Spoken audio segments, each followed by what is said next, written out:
akan membahas mengenai laporan praktikum yang sudah kita laksanakan. Judulnya adalah laporan praktikum pengaruh jenis buah terhadap hasil isolasi DNA dan kecepatan waktu pembentukan DNA. Sebelum ke pembahasan, kita akan memperkenalkan diri terlebih dahulu. Ya, perkenalkan, nama saya Muhammad, saya 22. Gambar saya Khalil Prasetyo, absen 14. Saya Regina Ledika Andini, absen 27. Saya Ulang Prestari, absen 35. Saya Maziatul Zulfa, absen 21. Saya Jisma Jawaban Kait, absen 10. Oke, next. Nah, pada presentasi kali ini kita akan membahas mengenai isi laporan yang sudah kami susun. Yang pertama di sini akan membahas pendahuluan, landasan teori, metode penelitian, hasil dan pembahasan, dan yang terakhir adalah penutup. Nah, selanjutnya bagian pendahuluan akan dijelaskan oleh rekan saya.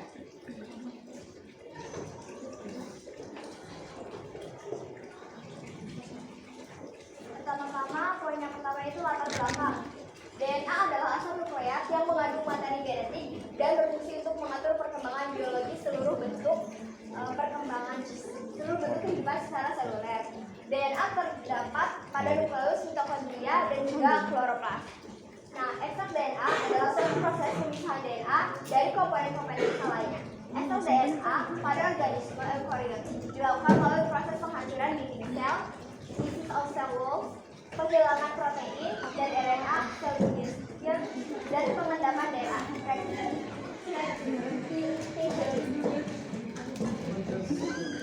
Kemudian ada rumusan masalah.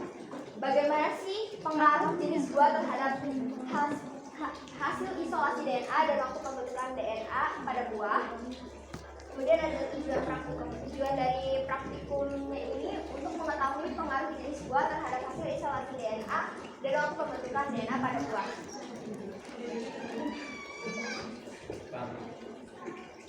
Kemudian hipotesis. Menurut studi literatur dari kelompok kami dapat menemukan hipotesis sebagai berikut, yaitu yang pertama, jenis buah yang berbeda akan menghasilkan isolasi DNA yang berbeda pula akibat kandungan zat pigmen dan air yang dipisahkan oleh garam, alkohol, dan sabun. Yang kedua, kecepatan isolasi pada buah dapat dilihat dari kadar air yang terkandung dalam buah. Semakin tinggi kadar air pada buah, semakin lama pula isolasi DNA-nya. Selanjutnya akan dilakukan oleh rekan saya. Nah, oke. Jadi tadi bab 1 sudah dijelaskan oleh Ulan mengenai pendahuluan. Nah, selanjutnya ada bab kedua mengenai landasan teori. Oke, next. Oke. Yang pertama ada pengertian DNA. Seperti yang kita tahu, DNA merupakan deoksiribosonukleik acid atau adalah polimer asam nukleat yang tersusun secara sistematis dan merupakan pembawa informasi genetik yang diturunkan kepada keturunannya yang mempunyai double helix. Nah, DNA juga merupakan molekul utama yang mengkode semua informasi yang dibutuhkan untuk proses metabolisme dalam setiap organisme. Jadi dari mulai kode-kodenya itu dari mulai ujung rambut sampai ujung kaki. Nah, di setiap organisme itu pasti ada. Dan DNA juga dapat mengalami yang namanya denaturasi atau kerusakan dan juga renaturasi. Nah, letak DNA ini yang pertama ada di organisme eukariotik, terdapat di dalam inti sel, mitokondria dan juga kloroplas. Nah, dan ini tuh hanya ada pada tumbuhan saja. Sedangkan pada organisme prokaryotik terdapat DNA ini terdapat di nukleoid yang tidak diselubungi oleh membran inti. Next.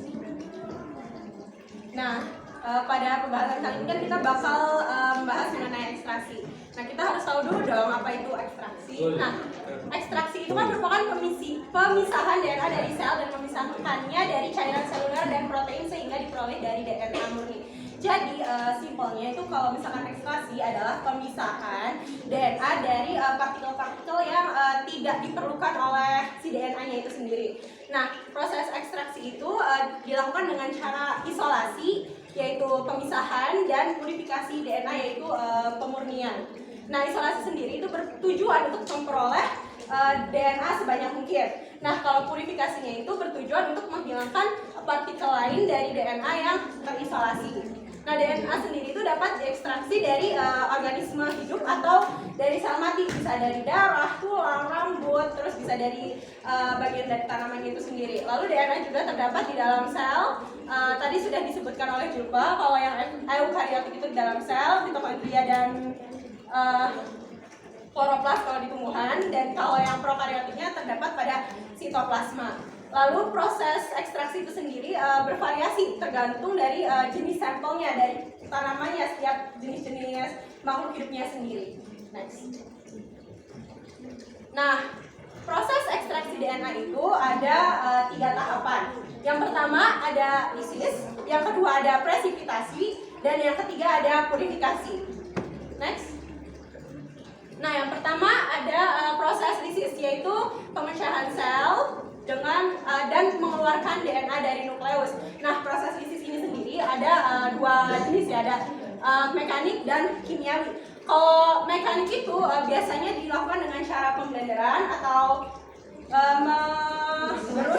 digerus atau bisa juga memotong-motongnya menjadi partikel yang lebih kecil. Nah, fungsi dari proses mekanik ini untuk memecahkan dinding sel dan membran selnya.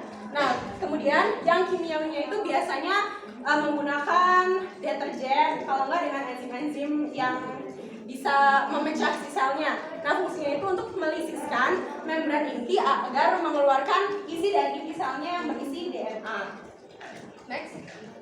Nah, lalu selanjutnya ada proses presipitasi. Apa sih Mbak Julpa proses presipitasi? Tahap kedua yaitu ada presipitasi. Presipitasi ini merupakan pemisahan DNA dari debris seluler yang isinya itu ada protein, lipid, polisakarida, dan juga komponen organik dan juga anorganik. Jadi setelah dilisis, nanti itu akan masuk ke proses namanya presipitasi yang akan memisahkan komponen-komponen yang masih ada di dalam DNA. Karena yang proses lisis itu kan mengumpulkan nih, kayak isolasi itu kan mengumpulkan banyak. Nah, nanti itu masih banyak kandungan-kandungan, belum DNA murni kan, karena kita ini akan mencari DNA murninya. Jadi akan dipisahkan di proses ini, dipisahkan dengan menggunakan bisa digunakan dengan garam, karena garam itu sifatnya itu Na+ atau stabil. Nah, kemudian yang proses ketiga ada namanya purifikasi. Next. Nah, proses purifikasi ini untuk menghilangkan debris seluler dan material-material yang tidak diinginkan. Nah, setelah tadi presipitasi itu udah hilang, akan misalkan masih ada yang belum kesaring secara belum murni banget kan, masih ada beberapa sel yang ikut, nanti akan melalui tahap purifikasi yang akan menghilangkan semua debris seluler dan juga material-materialnya yang nantinya akan membentuk yang namanya DNA murni. Gitu, teman-teman. Nah, bab 3 yaitu kita udah masuk ke bagian praktikumnya nih. Next. Nah, yang pertama ada jenis penelitian. Nah, jenis penelitian yang kami gunakan adalah metode eksperimen dengan melakukan perlakuan terhadap suatu hal yang nantinya akan diteliti. Nah, waktu dan tempatnya kita praktikum bareng-bareng pada hari Selasa 17 Oktober 2023 di Laboratorium Biologi. Next. Nah, di sini ada variabel penelitian. Nah, di sini ada 3 variabel, ada variabel bebas, variabel kontrol, dan variabel terikat. Nah, variabel bebas yang kita gunakan yaitu ada mangga, buah mangga, buah semangka, sama tomat. Nah, dia itu ukurannya sama-sama 20 ml. Nah, lalu ada variabel kontrolnya, ada air aquades, kita samakan semuanya sejumlah 20 ml. Lalu yang kedua ada alkohol, dan alkoholnya ini harus dingin ya. Nah, ukurannya itu 2/3 dari tabung reaksi. Terus ada yang ketiga deterjen, atau kita di sini pakai sunlight, ukurannya itu 10 ml. Nah, yang terakhir ada garam. Kita juga nakarnya itu 2:1. 2-nya buat air aquadesnya dan 1-nya itu buat garam. Lalu yang terakhir ada variabel terikat. Nah, di sini variabel terikatnya itu kita melihat bentuk DNA atau hasil dari isolasi DNA ini dan kecepatan waktu dari pembentukan DNA-nya. Next. Nah, selanjutnya ada alat dan bahan. Kita semua udah tahu, ada bisa kita lihat sendiri ya, ada blender, sendok, tabung, glass beaker, corong kaca, tabung ukur. Nah, buat bahan-bahannya ada kertas filter, buah-buahan, garam, sabun, alkohol 95% dan air aquadeus. Next. Oke, langkah kerjanya kalau yang ikut praktikum pasti udah tahu langkah kerjanya, jadi kita bisa skip aja langsung ke bab selanjutnya. Oke, bab 4 di sini inti dari presentasinya yaitu hasil dan pembahasan yang akan dijelaskan oleh Ihsan dan Muayya.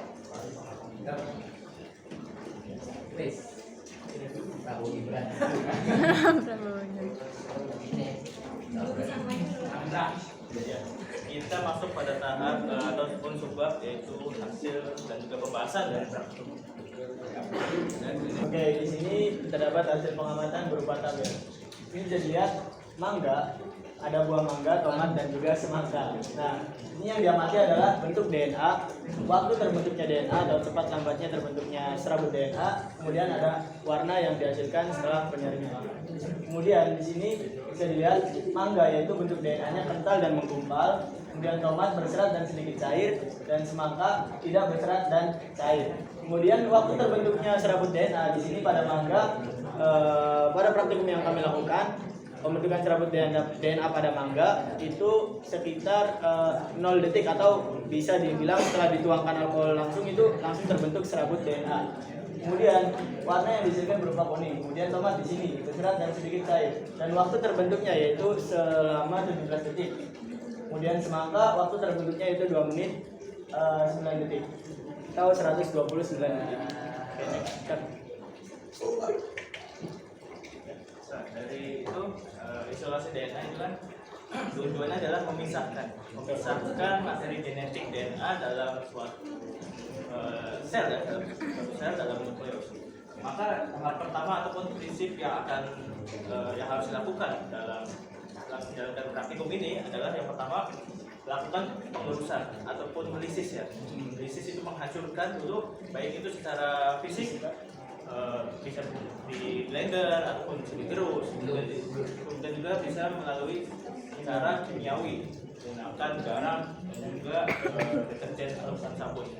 Kemudian dari tahap lisis itu maka akan terbentuk intisari ya yang sudah hancur itu, maka akan dicampurkan dengan garam dan juga deterjen. Maka dari situ dinding sel ataupun membran sel dari yang di dalamnya ada DNA itu akan pecah ataupun hancur. Sehingga apa? Sehingga DNA yang ada di dalam nukleus itu akan keluar.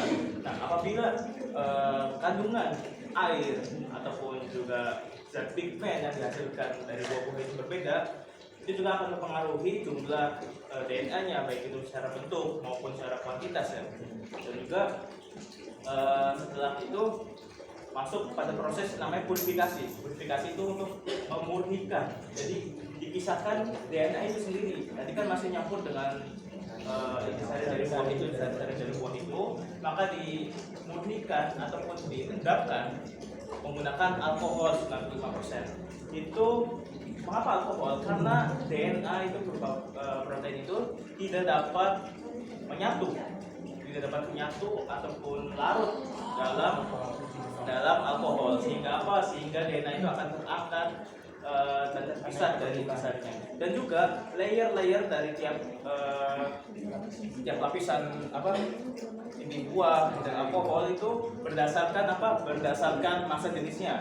Maka massa jenis yang paling berat yang di bawah itu adalah intisari buah, kemudian di atasnya ada alkohol, dan juga di tengah-tengahnya ataupun dia akan naik atau dan juga turun itu adalah materi genetik yang lebih ringan massa jenisnya, seperti itu. Maka kita lihat pada pembahasan buah mangga, silakan ayat. Jadi sini buah mangga itu yang tadi dijelasin, mangga membutuhkan waktu selama 0 detik untuk memunculkan serabut DNA setelah dituangkan alkohol. Hal ini dikarenakan kadar air yang terkandung dalam buah mangga itu sangat sedikit, sehingga terdapat endapan-endapan asam nukleat pada bagian dasar dari tabung reaksi. Kemudian di sini ada bentuk. Nah, jadi sudah saya jelaskan tadi bahwa bentuk yang diperoleh atau bentuk DNA yang terbentuk dari praktikum tadi yaitu menggumpal dan kental. Nah, di sini karena adanya kandungan zat serta kemampuan deterjen dan garam untuk memisahkan DNA dengan komponen lainnya. Dari percobaan diperoleh DNA kasar atau benang halus. Bisa dibilang tadi menggumpal dan kental. Kemudian warnanya, di sini warnanya dari percobaan isolasi DNA, di mana buah mangga memiliki pigmen karotenoid yang memiliki warna kuning oranye atau bisa dibilang oranye kekuningan. Iya. Jadi ada pigmen dalam buah. Untuk pada buah tomat ya, kita lihat di sini setelah dimasukkan alkohol itu memerlukan waktu sebanyak 17 detik untuk dapat memisahkan ataupun mengendapkan dari materi genetik itu. Dan setelah melalui tahap lisis dan juga tahap presipitasi atau pengumpalan. Kemudian bentuk dari materi genetik dari tomat itu sendiri bentuknya ya benar-benar kasar juga, tapi dia cukup banyak, tidak sebanyak yang mangga, tapi cukup banyak ya, dan juga tidak terlalu menyatu ataupun menggumpal, jadi seperti agak renggang-renggang.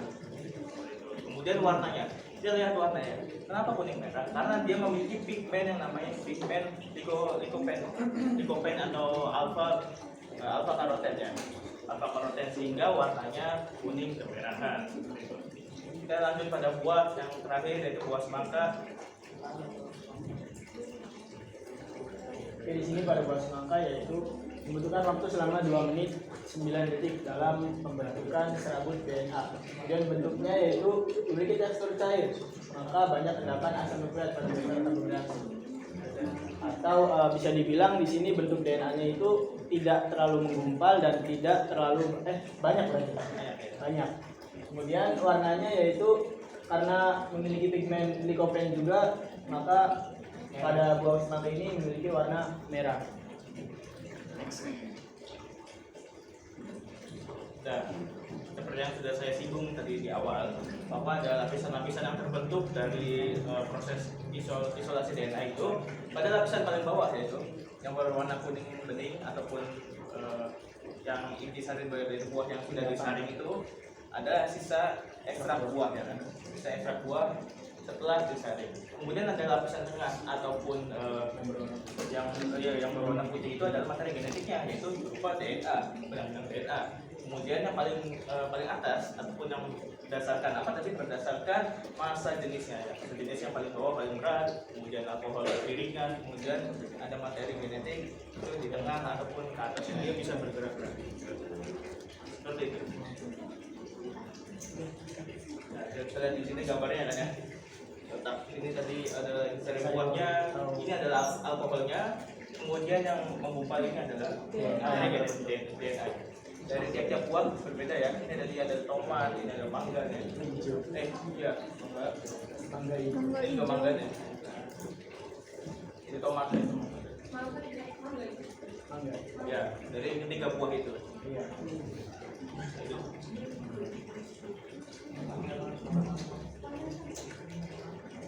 Oh ya, fungsi-fungsi ya kita sudah menyebutkan ya.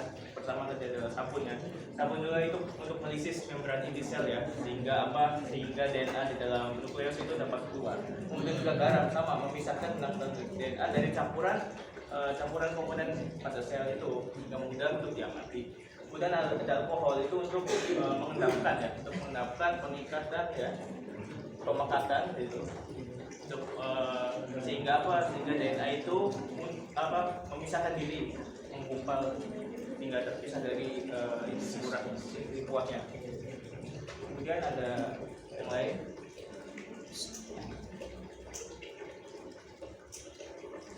Masuk pada bab kelima, yaitu penutup berupa kesimpulan dan saran yang akan dijelaskan oleh rekan. Kan sini saya akan membahas tentang kesimpulan dan sarannya. Setelah pembahasan yang kita lihat tadi, yang telah dipaparkan oleh teman kita, bisa diambil kesimpulannya yaitu jenis buah yang memiliki pengaruh terhadap kecepatan pembentukan lapisan DNA. Nah, sesuai hipotesa yang tadi, yaitu buah yang memiliki kadar air yang lebih tinggi akan lebih lama terjadinya isolasinya. Sedangkan buah yang memiliki kandungan air yang sangat sedikit itu ternyata tuh lebih cepat isolasi DNA-nya. Jenis buah memiliki pengaruh terhadap bentuk DNA. Nah, buah dengan kadar air tinggi, sel yang terlarut dalam ekstrak sedikit dan berbentuk benang-benang. Dan yang kedua, buah dengan kadar air rendah, sel yang terlarutnya itu dalam ekstrak banyak dan menggumpal.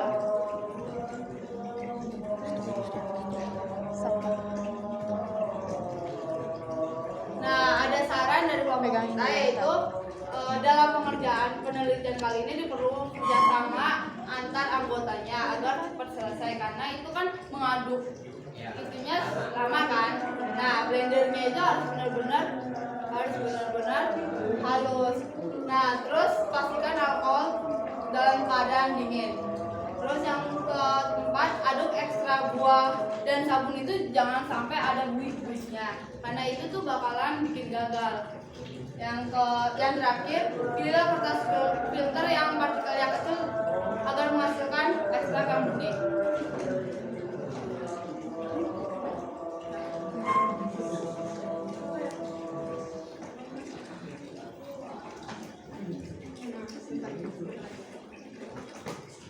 Nah, oke, mungkin itu aja penjelasan yang bisa kami paparkan. Kurang dan lebihnya mohon dimaafkan. Kami tutup. Wassalamualaikum warahmatullahi wabarakatuh.